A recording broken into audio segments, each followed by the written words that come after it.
Hi, Paul Thomson here with another mix session. I've mixed thousands of tracks over the years on all kinds of systems. I started on full big mixing consoles and 24-track tape, working with MPCs, doing music on all kinds of different systems, obviously moved through computer-based systems, mixing in the box on early versions of Pro Tools. And now I'm currently using Logic. That's what I was using for my album. This is another track from the album. It's called City of Angels. I've done a huge amount of drum programming as well over the years and dance remixes and stuff like that early in my career. So I'm quite familiar and have my own taste in how I like to produce drums. So let's have a look all the way down the session. You can see there's quite a lot of stuff going on. I'm going to play from roundabout here, you know, towards the end of the track so that you can get a kind of an idea of everything that's going on, and then I'll start to break it down. So this is not mastered. What I'm playing you now is just coming straight out of my mix session.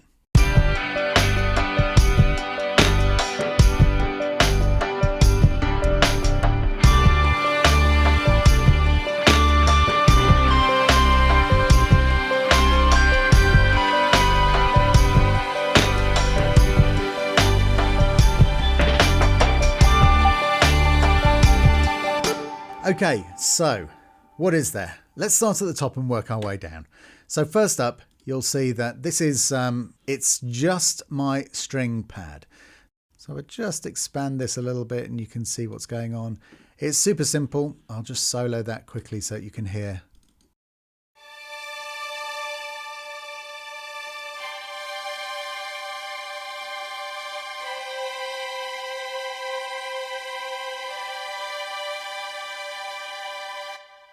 And I've got that going through the Leapwing stage 1. You'll see if you watched my last mix session that I used that on that as well. It's a plugin that I really love. It gives you a fantastic spread without getting any kind of pseudo stereo weirdness going on. It's really, really good at doing something that's quite subtle, but has quite a deep and profound effect on the track. You'll see that here I had some stuff going on here.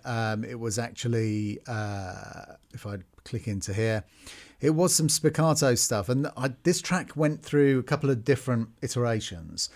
And I had something that sounded a little bit more kind of classical, a little bit more filmic maybe, before I decided to just go all in and just make it a proper kind of crossover track where everything was a little bit less polite.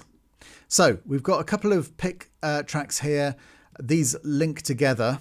If you can see that, if I just zoom in there a bit, you'll see the pattern going. So if I click on the bottom one and then I click on the top pattern here, you'll see that they're two interlocking patterns.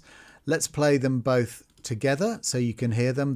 These are obviously in the Labs, so it's picked up actually the new Labs plugin. But they're free Labs libraries, the Mandolin, fabulous sounding libraries. I've got one hard pan left and one right, and they sound like this.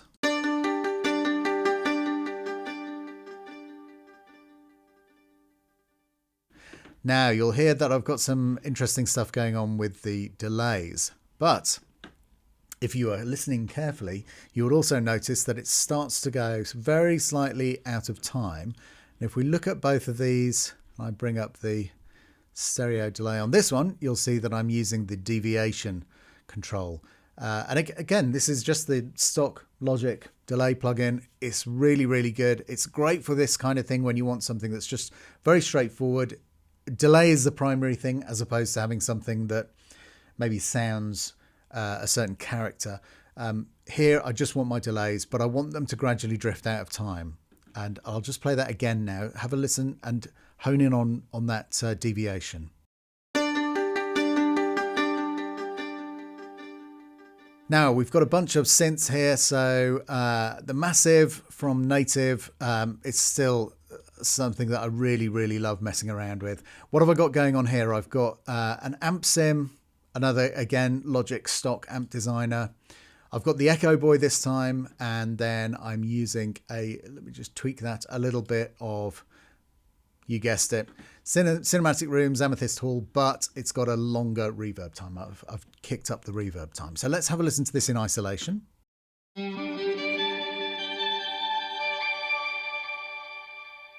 Now you'll see that at a certain point I had the channel EQ on it and then I took it off again. Let's just check that out.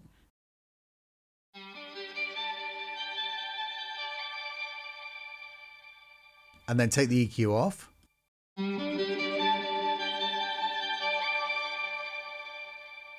So an earlier iteration of the track, and probably with those spiccato strings, was becoming a little bit... it was deviating away from the sound that I wanted to get, which was a much kind of punchier present sound, and becoming a little bit too orchestral, if you like.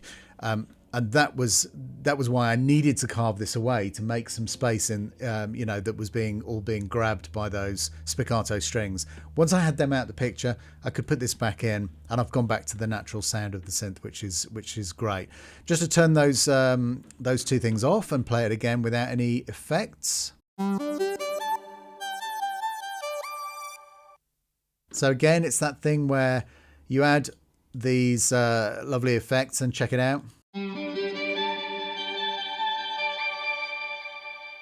So it's important to be able to hear that sound. If you've got that sound in your head, you kind of know, I know what I'm going for.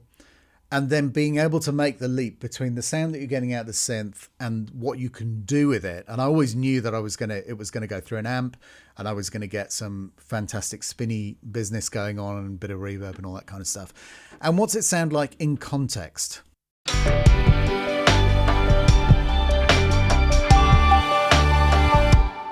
So you can hear there, it's not like a major feature frontline part, but it's a really important little pickup that just takes you back into the kind of main melody. Now, look at all this stuff. Blimey. So one of my favorite plugins is the Zebra HZ, if you're in the UK. This is Hans's version of the Dark Zebra. It's fabulous. It's got some incredible sounds in. And I'm going to play you, first of all, the sound on its own. Let's solo it.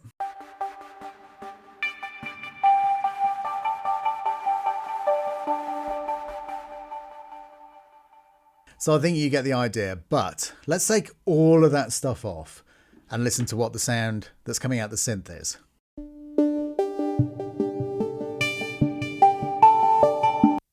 Okay, so it's a sequency sound, but what I wanted to do with it is I wanted to make it sound like a kind of malfunctioning computer floating in space or something like that. So I've got a variety of different things going on. I've got the Replicant, which is another great audio damage plugin. I know I showed you EOS in my last mix session. This, again, is a fabulous one. Just check it out. It's going to sound a bit weird until I get everything going, but just you'll hear the effect of each one.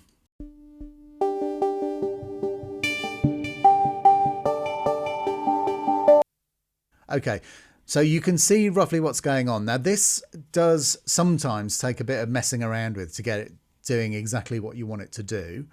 But this is the kind of thing. I wanted to have this slightly broken, slightly unusual sound. Then I wanted to mash it up a bit.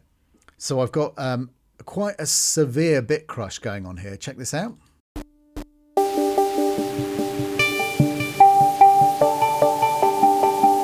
Right, you wouldn't usually use this in quite this way, but it's a really useful way of just smashing a signal to bits. And then once you've got it like that, there are other things that you can do to it. So first up, let's go here. So we've got the Pro G now. Check it out.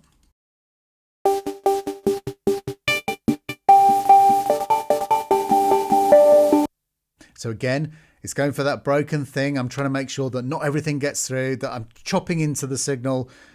Almost sounds kind of arbitrary, but it's got a great vibe. Now I'm going to really carve out an enormous ton of the signal and focus it just on that tiny little bit that I want in the middle.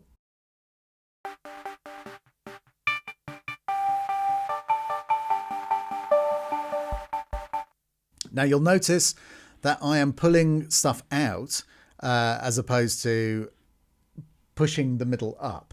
So I want to just strip all that stuff out and get rid of it altogether. And the bit that I'm leaving in the middle is what we might call the phone frequency, or in the old days when we used to have landline telephones. It's that kind of 1 to 2K, which gives you that kind of slightly tinny sound.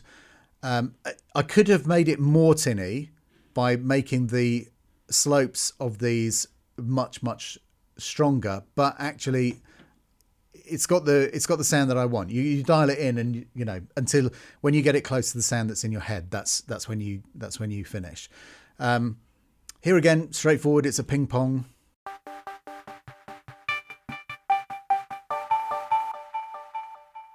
And you can hear that's giving me that kind of vibe. And then finally, I'm going for the dimension D to give me a little bit of end swirl. Oh, let's put that on.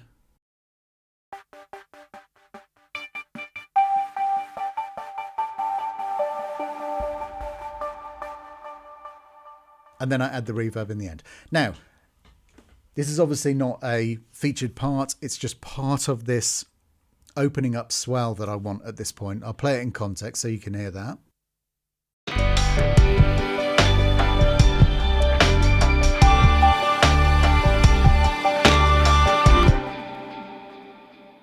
Now, next up in our synth parts, you'll see I've got the Repro 1 and the Repro 5. So the 5 is what I chose to replace the spiccato stuff that I was doing. So let's just quickly look at that first. Again, I've got a ton of stuff on. I'm going to show you what I'm using for that. So let's just dive in here.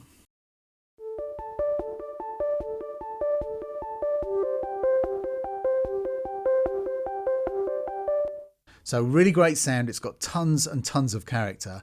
Just show you what I'm using here. I've got the UAD RMX16. Really lovely kind of tight present sound. And then I've got, if we go through, I've got a noise gate on. I've got the tremolo to move it around. I'm using the stage 1 to widen it. Fairchild to just add a little bit of kind of vibe and compress it a little bit. Soothe I'm using, and channel EQ. So let's turn all of this off. And I will show you what it sounds like as I gradually go through adding stuff. Now the noise gate, I've put a few noise gates on here because when the track's going, sometimes as things drop out and come back in, you get a little bit of hiss. It's kind of part of the emulation. Or a consequence of maybe something driving into some effect that I've got. So even if the plugin is producing only a tiny bit of noise, by the time it's gone through all my crazy processing, it starts to hiss a bit. So I'm using that noise gate just to take anything out up front and make sure that it's only set very low, as you can see, so that I'm not getting any background noise when the part is not actually happening. So that's the main reason for that. So let's keep going.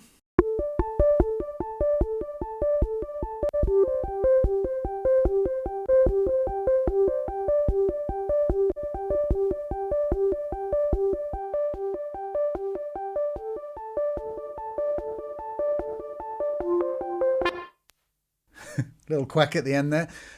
I think you can hear what I'm doing. So each stage of the process is getting me slightly closer to the sound that I want to get to. And yes, there's always going to be an element of experimentation along the way. So I've probably tried other compressors instead of the Fairchild and ended up picking the Fairchild out of the ones that I've experimented with. And some of these effects are not like massively drastic. So then you're not, you'll hear it's a few percent each time, shaping it slightly closer. When you do this on multiple tracks across your entire mix, you end up with all of those things building up into a really, really solid extra kind of effect. I'm using a bit of Phobos at the end. So I have this kind of effect at the end. In fact, I'll put, I'll just play it so you can hear.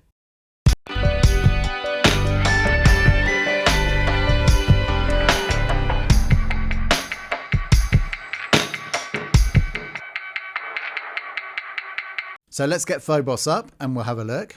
Now, what else am I using on here? So I've got a preset in here, holding pattern, and I've tweaked it a tiny bit, which is why it's got that star by it. But let's look what I'm putting on there. I've got the Neve, that channel there, and then the Fairchild. And I've got a few different things on. So this is using my old template where I had, so the AMS there you can see, and then we've got a bit of the Culture Vulture as well to add a bit of crunch. In my old templates, I had a system which was a little bit more like the Browerize system, where you can feed things in and then blend multiple effects from multiple effects. I'll show you very briefly. So for example, here is a send. So something could send into this channel, which is 301 natural, and then I could send 2 effects channels from this channel. So for example, you might have different reverbs sending here, for example, or different effects, and you can blend them together. It's quite an interesting way of doing it, but beyond the scope of what I'm doing right now. So let me turn all this stuff off, and I'll play it and then switch them on.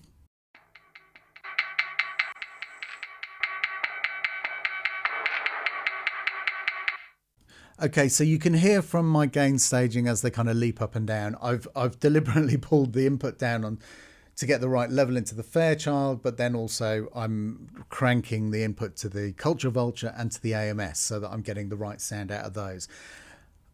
I'm less worried about this kind of thing than I always used to be when I was mixing through a console and you had to be really, really careful and make sure that you were hitting the tape at the right level and all that kind of stuff. It's not such a concern now, and so I tend to be more creative. It was me mixing this thing. I wasn't handing it to anybody else, so I just wanted to make it sound right to me. So when you have the amount of headroom that you have in modern DAWs, you don't have to be so concerned about correctly gain staging every single pass from one plugin to the next. Yes, you can cause problems if you're not careful, but you'll hear the problem and then you'll be able to fix it. Just have to make sure that, you know, when your final mix channel isn't slammed up to the red and you're not actually, you know, Logic isn't helping you by pulling it down by 12 dB, and then when you export it, it's a total mess.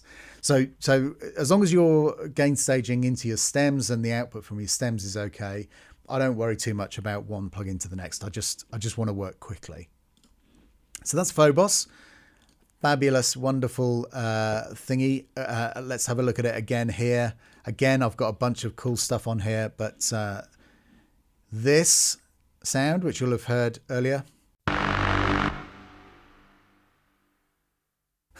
So just wanted it to kind of thump. I wanted it to slap, as the kids say these days. So let's turn everything off. You can see that I've got my little bouncy stuff here. Actually, so you can see here, I'm using the cinematic rooms, the AMS and the Culture Vulture. So same effects basically, but I'm just sending different amounts of them across. So on its own, first up, coming out the plugin, it sounds like this, which is also a great sound, but it's not the sound that I wanted. So I'm going to mess with it. So here's my Neve. Let's turn that on. Wow. That's what I'm talking about. Then we put it into the Fairchild. And yeah, I'm slamming it right down to get the kind of vibey sound from that, and then pulling it back up again. And then once you crank that through the reverbs and through the Culture Vulture, you accentuate all of the stuff that you just kind of tinkered with. So actually, if I turn the Culture Vulture off, that's still great, but it's a little bit polite. And that's really, that gives me the character of sound that I want. It's balanced. The sound on its own before I've kind of EQ'd and compressed it, was a little bit bass heavy, so wasn't quite fitting in the track properly. So with all this kind of carving, it works. And if I unsolo that,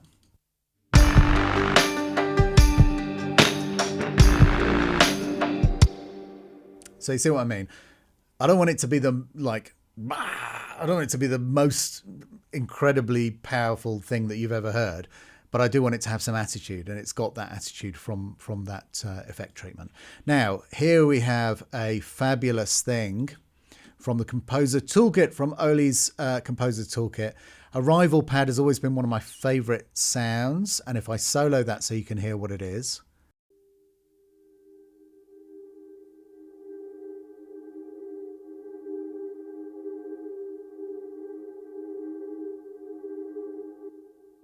And that's got just this gentle tremolo on it that's just moving it around. In context, let's have a listen.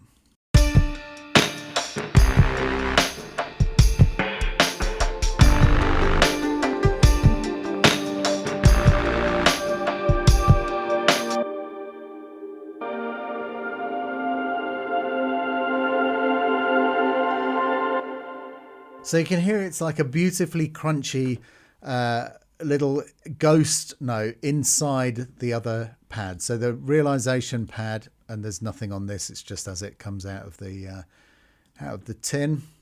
And then from Neo, Albion Neo, we've got these almost nothing strings, which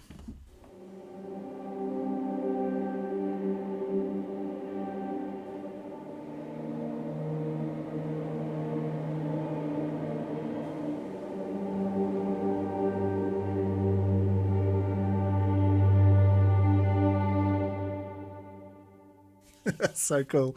And collegretto, so the back of the bow on the note, on the strings, as you'll be familiar with. And they all build together to provide this kind of growing synth sound. Now, what's up next? So SE1. So you'll see that I've sent my SE1, which is a Studio Electronics. It's kind of a Moog-like thing. There's a MIDI from over here, and then I've kind of bounced that into audio. What have we got going on it? Just the root one. So let's play a little bit of it, and then I'll just put the root one on, and you can see off and on. And just turn that off. And back on. We've got this cool little sound that I played in on the Juno, and there's no MIDI associated with this. It's literally just it's just a sound that I was playing along. This is a great way of doing stuff. Just running the track, messing around on the keyboard. Suddenly I played something. I was like, oh, that is so cool. So I captured it and then reused it. So just have a listen. So soloed up, it sounds like this.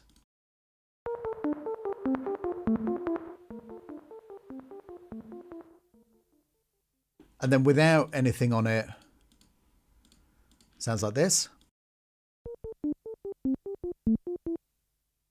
So super simple. But when we put everything back on, we've got the Echo Boy, which is giving us our ping pong. It's a slightly different setting to the one I usually use, darkening. So just like that. We've got a nice big boost here. So you can hear it's already getting some vibe. Here we've got this lovely soft tube. And I'm going to show you, I'm just going to really crank that so you can see what the effect is. So it's not doing a lot. Again, it's like a, 1.5 dB or something, but it's just adding a certain amount of vibe. And then the inflator, it's just kind of grabbing it by the throat. And then when we add these, okay, so we've got the Culture of Ultra again, always fantastic on synths, and then we've got a bit of that AMS reverb, which is also a great reverb. Nice and tight and punchy. Now, drums. So one of the first things to mention is that I got a certain amount of the drums set up, and then I played along, and I'm just going to play you this stuff because it's kind of mad, but let's have a listen.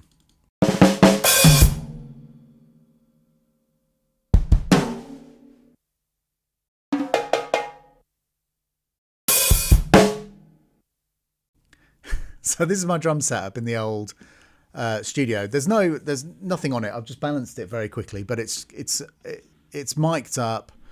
And what I've done is I've gone through and played all of these things that I wanted to have the kind of raw materials that I could then use to make my kind of dubby samples. So I've played everything along to the track. I've bounced that out and chopped it up and then put it back in to a patch here, which is now in the sample library that comes with the library if with the album if you buy it on my little website. And it doesn't look quite like that. It looks a little bit nicer than that. It's got some controls on effects and stuff like that. But all of that stuff is in here. So for example,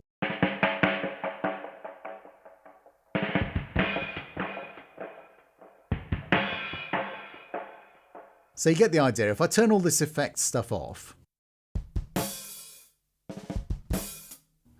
That's a bit messy, that one. You'll see that, okay, it just sounds like a drum kit. It sounds like the drum kit that you just heard. But actually, you put it through all this stuff. So Timeless first up. Fabulous sound there. We've got the Fatso. Then we've got the Pro R. Then we've got the channel EQ. And then last up, if we give that a little tinkle, we've got the EMT 140.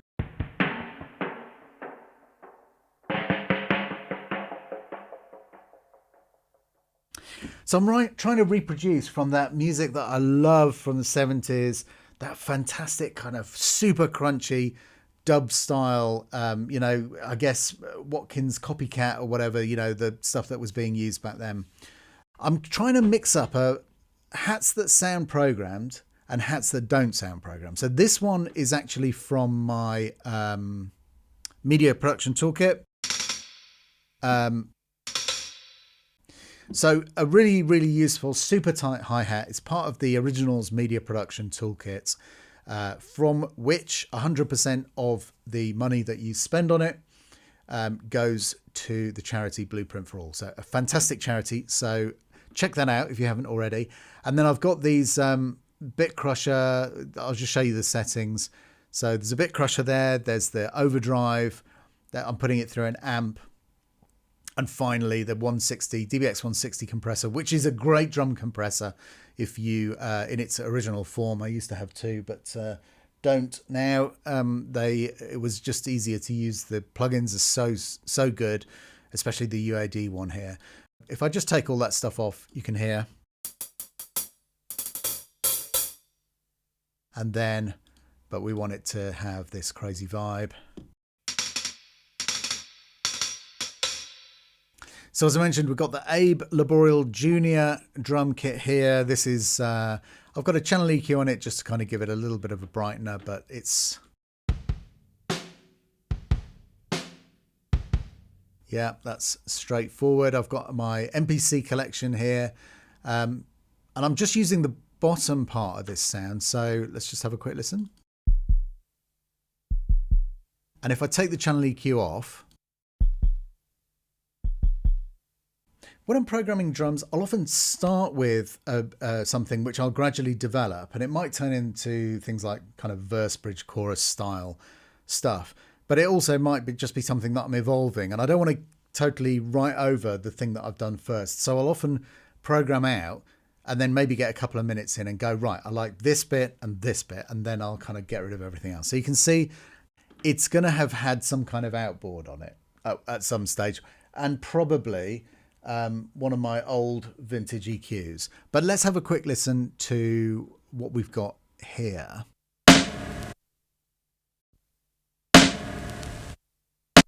Okay, interesting sound. What have I done to it? Let's solo this.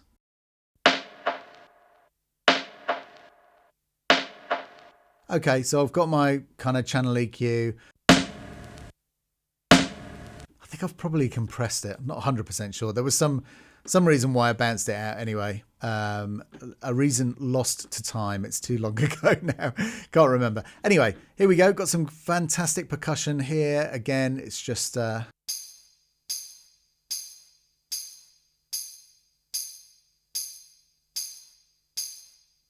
So you can hear that I'm using the bit crusher here, not to completely strip it of its kind of quality, but to get it sounding just a tiny bit crunchier. And again, this is one of those tiny little character things where you're adding a little bit of flavor to everything. It's almost like, I like to think of it like being a chef.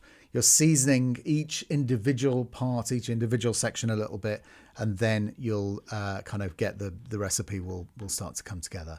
Here we've got my main bass drum. At least that's what I've written in the notes.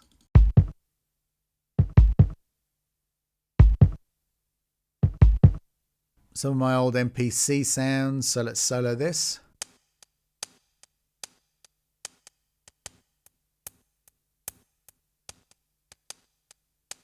Yeah. And you can hear, again, the channel EQ. You can see what I'm doing there. The bit crusher. It's just about getting a bit of vibe into every single sound as you're going along. Now, here's something that I got. Let's just, let me just show you this.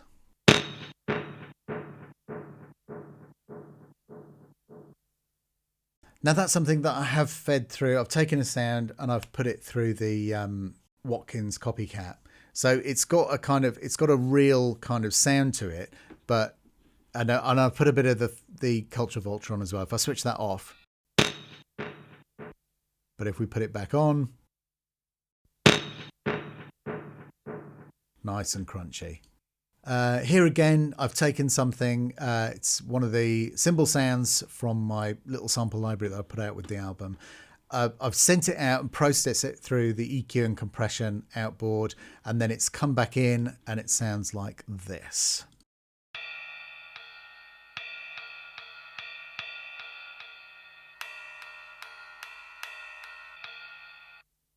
So you can hear that it's already got a vibe on it from the outboard processing, but with the amp sim, it kind of just turns it a little bit and makes it sound a little bit more kind of brown, which is great. A bit more Fender, tweed, whatever the correct expression is. So splash one open. Again, this is a sound from the...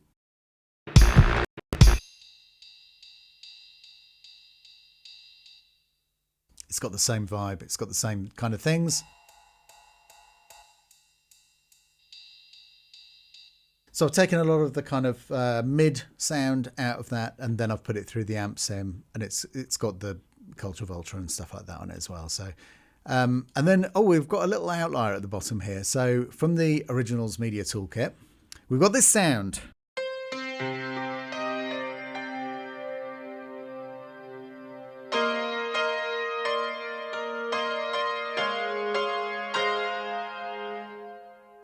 That takes me back to my youth. So one of the processes that I wanted to do on this, and I can't remember how we worked it out, but we got something really, really close. I wanted to take my original piano that I recorded for this, which is Yamaha C3, and I wanted to try and create a Peter Gabriel style EP.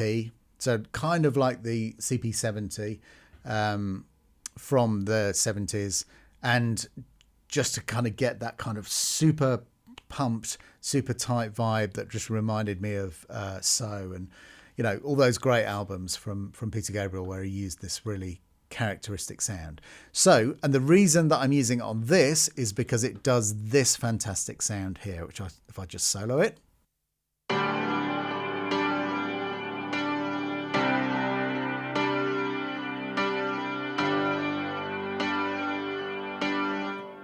So you can hear what I'm doing here. It's that kind of great chimey open sound, but it's also doing something which is keeping the beat. I've got it going through a couple of things. Dimension D just to give it a bit more kind of stereo interest, and then I'm just lopping the bottom off. If I take those both off and then put them back on again.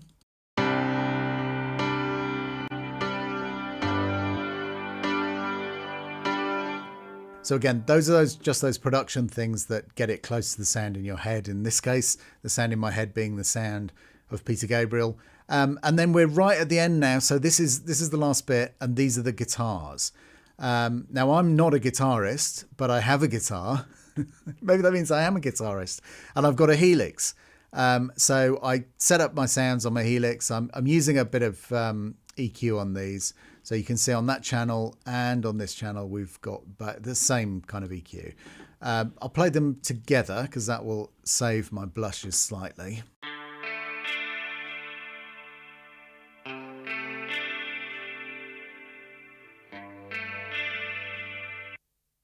And then, so that's part of that sound that you're hearing with the piano. It's really kind of locking together as part of the same thing.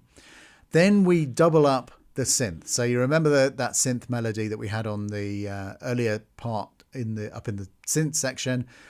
This is doubling that. This is going to be really embarrassing now, but here we go.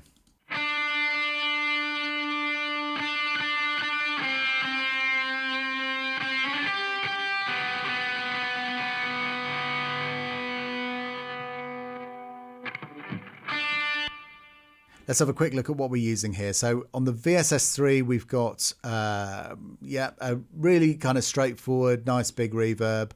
And then here we've got a tape echo. Oh, that's interesting. Yeah, that kind of reminds me a bit of the Copycat. It's not exactly the same. That's so that's a tape echo based on whatever that is, EP34. And then I've got a bunch of stuff here in Guitar Rig. Let's just have a listen to it without those effects, and I'll gradually add them on.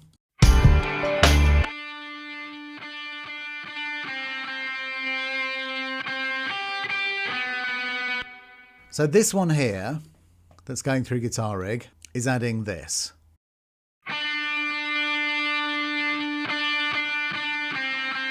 I guess it's just adding a bit of something that's kind of like a roomy thing. It's giving me just a little bit more presence. It's, you know, I chucked a bunch of stuff in there. This is always my process. It's like experiment, do crazy things, and eventually something sounds right. Here we've got just the VSS3. I've got the stage 1 on again, so, you know, straightforward. But this is just mainly the Helix sound. Probably because it's so high. But have a listen to this anyway.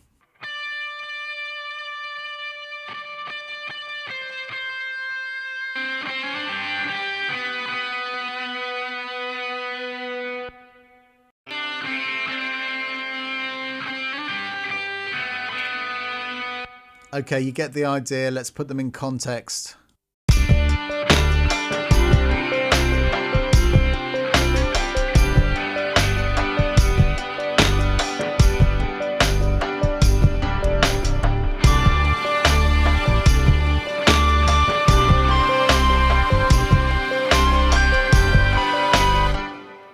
Okay, so that's everything that we could look at there. The final thing to say is what's on the mix bus. This is obviously really, Cicely made an absolutely wonderful job of making this. I couldn't totally get the final feel of it. I wanted it to really kind of pump and feel really exciting and vibey. And I tried different kinds of compression, and then basically it was all sorted out in the mastering. So I took the last kind of stage of this off, the limiters. But what we've got going on just for my monitor mix, just for me to kind of get a vibe and kind of feel my way to the point that I think it sounds right, is some outboard stuff here, which is very straightforward. It's going through 535s, the Neve 535s over here, and they're not set particularly high, so it's not doing much. It's just giving a tiny bit of compression, but more I like the sound that you get through those new Neve pieces.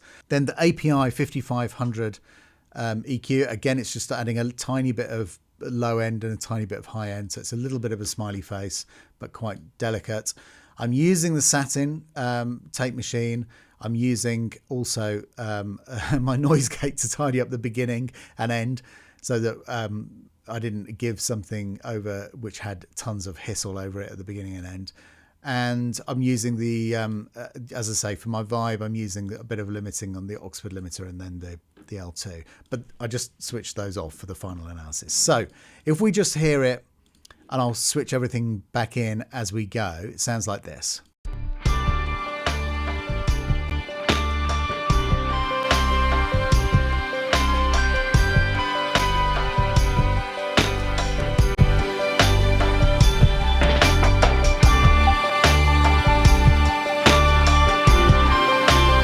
So you can see that the Satin is really the thing that changes the sound the most in that chain. Obviously the gate is essential because it's tidying everything up when there's nothing playing.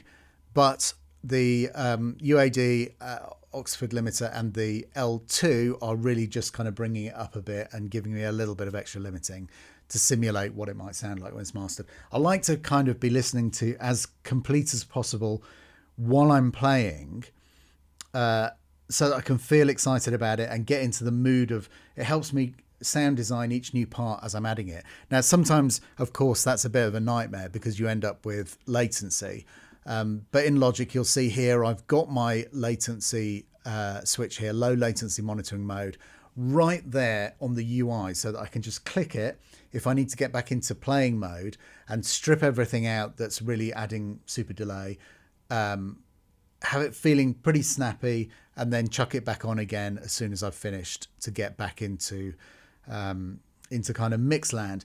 And I find that's really useful because I tend to want to mix as I play. And kind of, for me, the production line of the track is so intimately connected to the mixing and the playing and the coming up with new parts and all that kind of stuff that I don't really ever separate it out. It's got to be sounding good to get me excited because I play better and the parts are better. Anyway, there we go. That was a bit more of an in-depth one. So a bit more detail in there, but hopefully some of those ideas and some of those settings on the plugins that I've been using will be helpful to you. And all I would say is just the key takeaway for me. The thing that I learned very, very early on about record production is that it's all incremental changes. It's little bits here and there. And then as you kind of build the whole thing up, all of those small changes, all those small tweaks to the sound that you make along the way really add up to the thing that makes it sound exciting in the end. That's the thing. Thanks very much for watching. See you on the next one. Bye-bye.